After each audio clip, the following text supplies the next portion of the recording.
Hi, this is Dr. Fox, and let's talk about the internal features of the heart. In this video, we'll discuss the features in common between atria and between ventricles, as well as those particular to each chamber of the heart. We'll describe the aortic sinuses and their significance, and explain how heart valves are structured and how they work.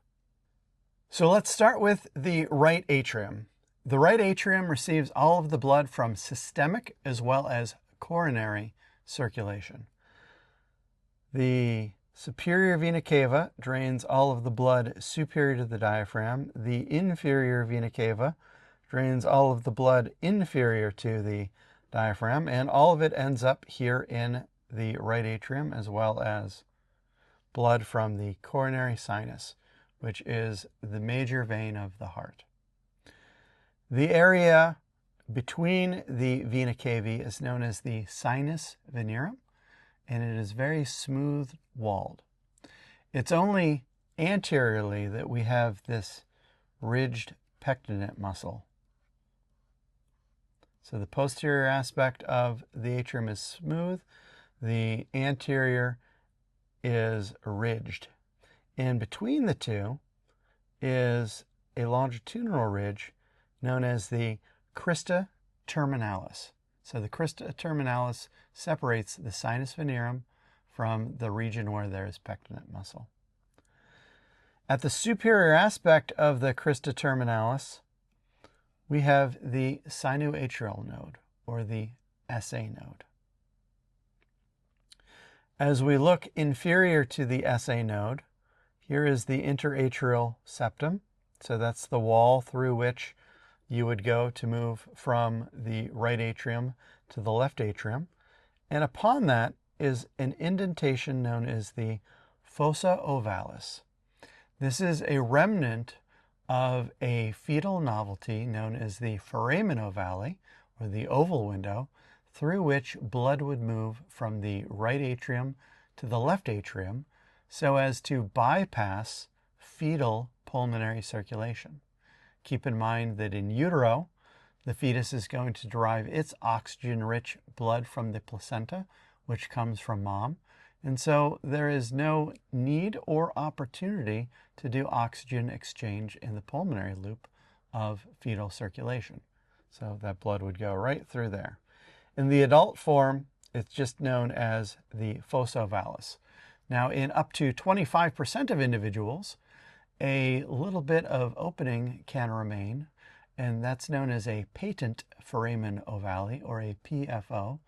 And most people live with this without even knowing that it exists. It's really only an issue for people that work in very high pressure environments like scuba divers, for instance. Where that interatrial septum meets the atrioventricular septum, we also have another important structure, and that is the atrioventricular, or the AV node, which is just adjacent to the coronary sinus opening. So we can begin to see the tricuspid valve in this right atrium, but let's take a look at the right ventricle here, and we can see that tricuspid valve sitting in the right ventricle. Now, AV valves, which are common between left and right sides of the heart, are going to be anchored via cordi tendini. These are tendinous cords that come down. And these cordi tendini attach to extensions of myocardium known as papillary muscles. So papillary muscles keep tension on the cordi tendini so that the atrioventricular valves can close during systole. Now on the right side, because there's the tricuspid valve, there are three cusps. There are going to be three sets of papillary muscles: an anterior, a posterior, and a septal cusp.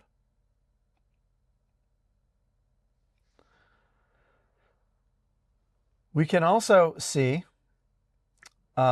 meaty beams, or trabeculae carni, throughout the walls of the ventricle.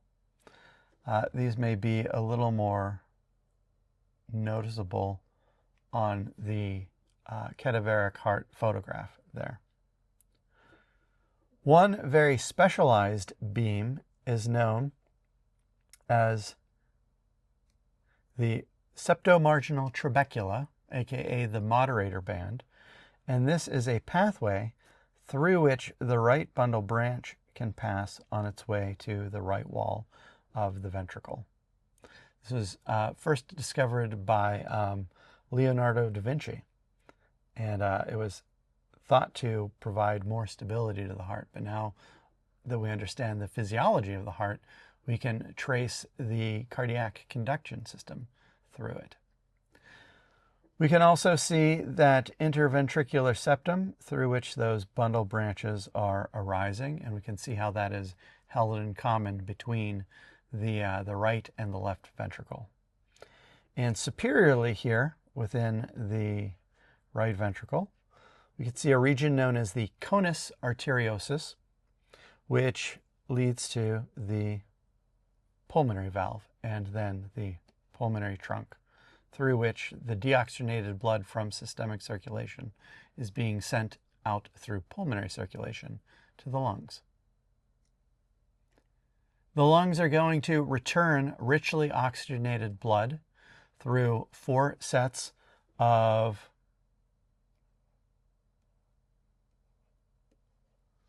pulmonary veins into the left atrium. The left atrium, we can also see the fossa ovalis as well. That's something that we can see on either side of the interatrial septum. And we can see the beginning of the bicuspid, or the mitral valve. So let's look at the left ventricle here. So there is the bicuspid valve, chordae tendineae connecting both cusps to 2 sets of papillary muscles. There's an anterior and a posterior set. So the right has anterior, posterior, and septal. The left just has anterior and posterior. The left ventricle, like the right ventricle, also has trabeculae carni. It also shares that interventricular septum. And its blood is going to exit the left ventricle through the aortic valve out to the aorta. First the ascending aorta, then the arch of the aorta, then the descending aorta. So let's take a look at this donor cadaveric heart. This is an anterior view of the heart. I can see the pulmonary trunk there. This would be the right ventricle. And let me delete this and rotate the heart so that we can start with a study of the right atrium. So here we are looking sort of a posterior left lateral view of the heart. Here's the superior vena cava. There's the inferior vena cava. We can see the crista terminalis there. So that's the division between the pectinate muscles and the caval part, or the smooth-walled part of the right atrium. We can also see the tricuspid valve here. Let me delete this all and rotate it ever so slightly around. In this particular view, we can see the interatrial septum, and we can see a part of that interatrial septum known as the fossa ovalis, which contains the 2 membranes between which would be the foramen ovale, or the pathway that blood would take from the right atrium to the left atrium in the fetal heart. From the right atrium, blood travels through the tricuspid valve into the right ventricle. So I can see a little bit of the opening of the tricuspid valve there. The tricuspid valve has several leaflets. One of the leaflets would be there, and we can see attached to that leaflet are the chordae tendineae coming down here to these anterior papillary muscles. I can also see the septal leaflet with chordae tendineae to septal papillary muscles. I'll delete this and we can rotate it ever so slightly. And we can see the chordae tendineae leading to the posterior papillary muscles. So 3 sets of papillary muscles, 1 for each cusp of the tricuspid valve. Let's rotate this again so that we're looking upwards.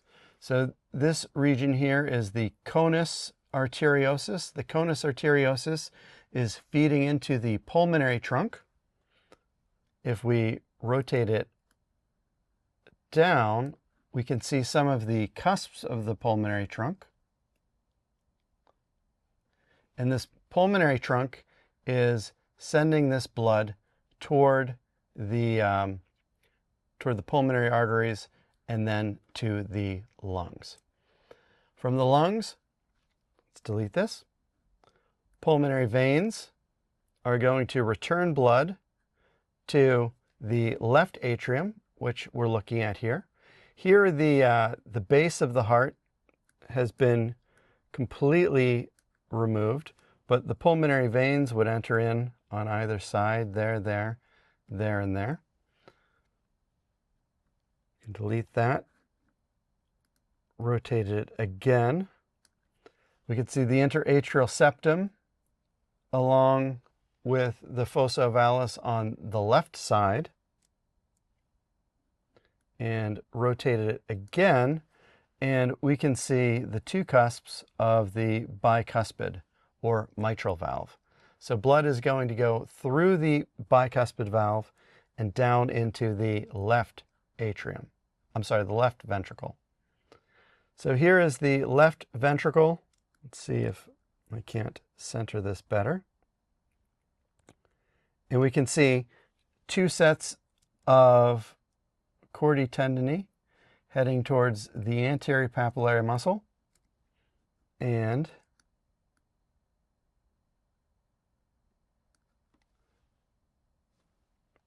it's tough to get a view here, but there we are heading towards the posterior papillary muscle as well. From there, blood is going to exit the left ventricle, heading up that way into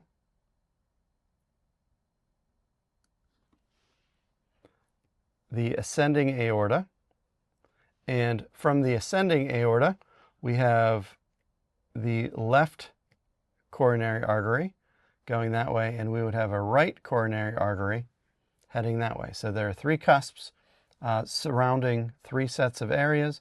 So there is a left cusp, and that is the bottom part of the left coronary sinus of Valsalva. There's the right cusp, which is the floor of the right coronary sinus of Valsalva, which feeds into those 2 coronary arteries that supplies the heart with blood. Here's a better view of the aortic valve. The pulmonary valve and pulmonary trunk are going to be anterior to that aortic valve. You'll notice that there are 3 cusps, a right cusp, a left cusp, and a posterior cusp. These cusps are going to sit below sinuses. So there is a right sinus above the right cusp. There's a left sinus above the left cusp, and there is a non-coronary sinus above the posterior cusp. Now, we say non-coronary because it doesn't lead to any coronary artery. These sinuses are the origins of the right coronary artery, which you can see here, and the left coronary artery, which you can see there. So the RCA and LCA are the main vessels which are going to supply the heart with blood. And these coronary arteries are the only branches of the ascending aorta which is just distal to the aortic valve. So let's take a look at the cadaveric donor specimen of the heart valves. This is anterior. This is posterior. So we have sort of a posterior-superior view. There is our tricuspid valve. There is our bicuspid valve.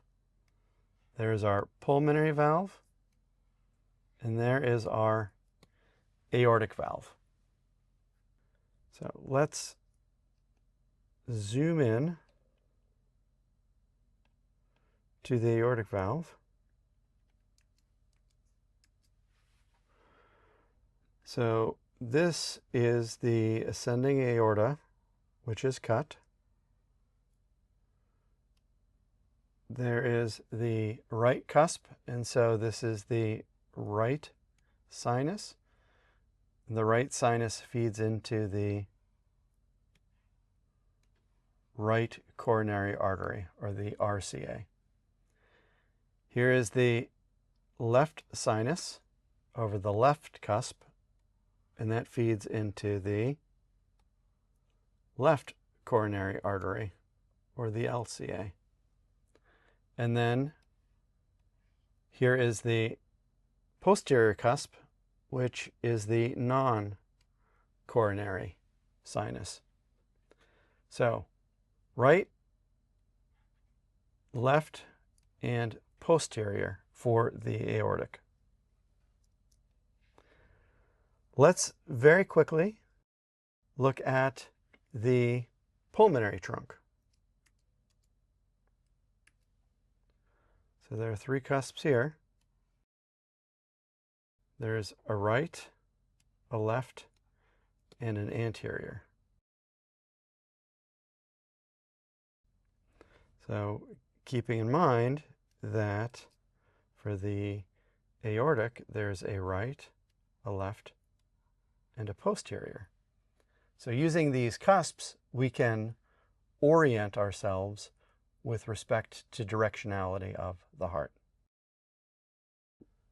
So how do these valves work? Well, the semilunar valves work when gravity pulls blood back toward the heart and when diastole pulls blood back toward the heart. So each of these valves has a cusp to it, three cusps, 1, 2, 3, and they act like little scoops. So when gravity and pressure pull blood inferiorly back toward the heart, the scoops catch blood, and that blood pressure closes the semilunar valves. So these valves are closed during diastole. They are open during systole because it's during systole that blood is squeezed from the ventricles and out into the pulmonary trunk and aorta. The atrioventricular valves work a little differently, but they're also pressure driven. Instead of the pressure in the vessels on the blood causing the valves to close, it's actually the pressure in the ventricles. So the atrioventricular valves also have cusps. And these cusps are anchored to papillary muscles via chordae tendineae. And during ventricular systole, when pressure in the ventricles builds, each of those cusps is caught by blood, sort of like a sail, and the cusps approximate toward one another.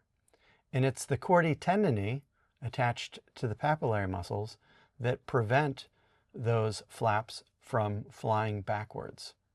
So it keeps the cusps from prolapsing back into the atria. So valve action is entirely pressure driven.